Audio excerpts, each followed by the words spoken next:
माँ दुर्गा जी की 9वीं शक्ति का नाम सिद्धिदात्री है। ये सभी प्रकार की सिद्धियों को देने वाली है। नवरात्रि पूजन के 9वें दिन इनकी उपासना की जाती है।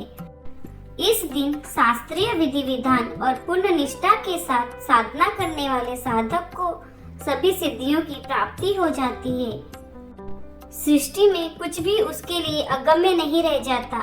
ब्रह्मांड पर पूर्ण विजय प्राप्त करने की सामर्थ्य उसमें आ जाती है। मार्कंडेय पुराण के अनुसार अनिमा, महिमा, गरिमा, लघिमा, प्राप्ति, प्राकम्य, ईशित्व और वशित्व ये 8 सिद्धियां होती हैं। माँ सिद्धिदात्री भक्तों और साधकों को ये सभी सिद्धियां प्रदान करने में समर्थ हैं। देवी पुराण के अनुसार भगवान शिव ने इनकी कृपा से ही सिद्धियों को प्राप्त किया था।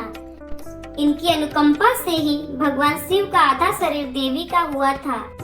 इसी कारण वे लोक में अर्धनारीश्वर नाम से प्रसिद्ध हुए। माँ सिद्धिदात्री 4 भुजाओं वाली हैं। इनका वाहन सिंह है। ये कमल पुष्प पर भी आसीन होती हैं। इनकी दाहिनी तरफ के नीचे वाले हाथ में कमल पुष्प है। माँ सिद्धिदात्री की उपासना पूर्ण कर लेने के बाद भक्तों और साधकों की लौकिक परलौकिक सभी प्रकार की कामनाओं की पूर्ति हो जाती है।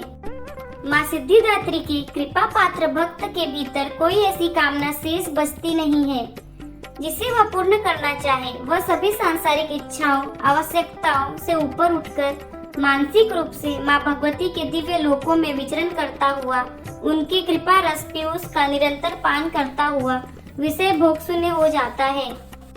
माँ भगवती का परम सानिध्य ही उसका सर्वस्व हो जाता है। इस परम पद को पाने के बाद उसे अन्य किसी भी वस्तु की आवश्यकता नहीं रह जाती। माँ के चरणों का यह सानिध्य प्राप्त करने के लिए हमें निरंतर नियम निष्ठ रहकर उनकी उपासना करनी चाहिए। माँ भगवती का स्मरण ध्यान पूजन हमें इस संसार की असारता का बोध कराते हुए वास्तविक परम शांतिदायक अमृत पद की ओर ले जाने वाला है। सिद्धिदात्री माता कमल पर बैठती हैं। माता के इस रूप की पूजा मानव ही नहीं बल्कि सिद्ध गंधर्व, यक्ष, देवता और असुर भी करते हैं। संसार में सभी वस्तुओं को आसान और सही तरीके से प्राप्त करने के लिए नवरात्रि के 9वीं के दिन सिद्धिदात्री की पूजा की जाती है। पौराणिक कथाओं के अनुसार जब पूरे ब्रह्मांड पर चारों ओर अंधकार हो गया था और रोशनी का कोई संकेत नहीं था, तब उस अंधकार से भरे ब्रह्मांड में ऊर्जा का एक छोटा सा किरण प्रकट हुआ। धीरे धीरे इस किरण ने बड़ा आकार लिया। अंत में इसने एक दिव्य नारी का रूप धारण कर लिया। ये देवी भगवती का 9वां स्वरूप माँ सिद्धिदात्री का था।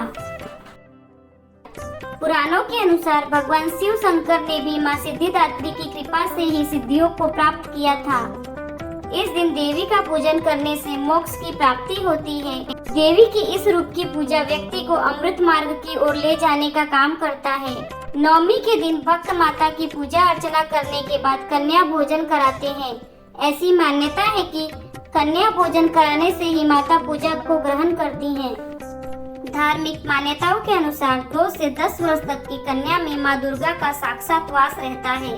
इस तरह माँ सिद्धिदात्री की पूजा अर्चना करने से माता जल्दी प्रसन्न होती हैं। माता की चारों भुजाओं में गदा, चक्र, डमरू और कमल का फूल विराजमान है। माता को बैंगनी रंग अत्यंत प्रिय है। इस दिन माता को 9 प्रकार के फूल अर्पित करने व मिठाई का भोग लगाने से माता जल्दी प्रसन्न होती हैं और भक्तों के सभी कष्टों का नाश करती हैं। आज के युग में इतना कठिन तप तो कोई नहीं कर सकता, लेकिन अपनी शक्ति अनुसार जप तप पूजा अर्चना कर कुछ तो माँ की कृपा का पात्र बन सकता है। प्रत्येक सर्वसाधारण के लिए आराधना सरल है। माँ जगदम्बे की भक्ति पाने के लिए नवरात्रि में 9वीं के दिन माता का पूजन करना चाहिए। जय माँ अम्बे, हर हर महादेव।